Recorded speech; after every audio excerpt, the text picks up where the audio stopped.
મારું નામ ઋત્વિક શાહ છે. By profession I am a chartered accountant. મારી wife Kripa Shah. The main purpose of purchase of this house is for my daughter. અમે ઘણી બધી પ્રોપર્ટીઝ જોતા હતા, પણ રામેશ્વર ડેવલપર્સ ના જે હોર્ડિંગ જોયા, એનો મેઇન ઓબ્જેક્ટ છે 1500 હાઉસીસ બાંધવાનો. તો that was the main reason કે અમે અટ્રેક્ટ થયા અને અહીંયા ગાડી પ્રોપર્ટી જોવા આવ્યા. જ્યારે ફર્સ્ટ ટાઈમ અમે સેમ્પલ હાઉસ જોઈ, આ જગ્યા જોઈ, ત્યારે રિયલી એવું થયું કે ભાઈ પ્રોપર્ટી બહુ શાંત જગ્યા છે. કાસિન્દ્રા ડેફિનેટલી ડેવલપિંગ એરિયા છે. જે રીતનું સેમ્પલ હાઉસ અમે જોયું, પછી એકચ્યુઅલી મેં પ્લાન કર્યું કે અહીંયા એકચ્યુઅલી રહી શકાય તેવું છે અને રહેવા માટેની બેસ્ટ જગ્યા છે.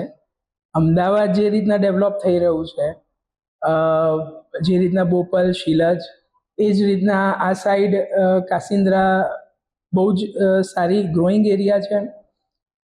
સામે ધોલેરા એક્સપ્રેસ હાઈવે આવી રહ્યો છે, એના લીધે પણ ફ્યુચર પ્રોસ્પેક્ટ સારા છે. અહીંથી આગળ ભાટ ધોળકા કનેક્ટિવિટી પણ સારી છે. એટલે જેમના માટે અમદાવાદ ધોળકા જો પ્રોફેશનને રિલેટેડ હોય તો બહુ જ સારું જગ્યા છે રહેવા માટે. અગર રામેશ્વર ડેવલપર્સની સાથેના કનેક્શનની અગર વાત કરીએ તો જે રીતનો રિસ્પોન્સ અમને મળ્યો એ ખરેખર બહુ આવકાર્ય છે.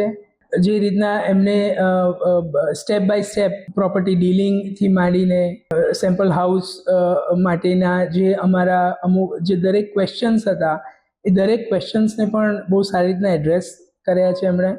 કોઈક છે સપોર્ટમાં. હવે હાઉસ તો એવી વસ્તુ છે કે ભાઈ લાઈફમાં એક જ વાર બનતું હોય છે, એટલે ઘણા બધા સપનાઓ એની સાથે જોડાયેલા છે અને એ સપના સાકાર કરવામાં આઈ વુડ સે કે રામેશ્વર ડેવલપર્સનું બહુ મેજર કોન્ટ્રીબ્યુશન છે, ખાસ કરીને મારા માટે, મારા ફેમિલી માટે.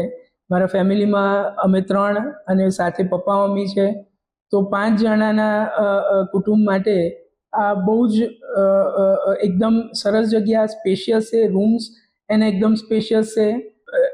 તમે એક વખત વિઝિટ કરો તો તમને લાગે કે એકદમ મન તમારું શાંત થઈ જશે અને એ પોઝિટિવ એનર્જી તમને ફીલ થશે. ઇવન જે લોકો ફ્યુચરમાં જોઈ રહ્યા છે પોતાનું હાઉસ ડેવલપ કરવા માટે, તો બી આઈ વુડ રેકમેન્ડ કે ભાઈ રામેશ્વર ડેવલપર્સનું બોથ અમને બંને ઘર ગમ્યા. એલાઇટ પણ એટલી જ સરસ સ્કીમ છે. અપાર્ટ ફ્રોમ હાર્મની અને બીજા બધા સ્કીમ પણ એની ઘણી જ સારી છે અને અમને સ્પેસિફિકલી બેલેવું બહુ જ ગમ્યું અને જોતાની સાથે જ અમે બુક કરાવી દીધું.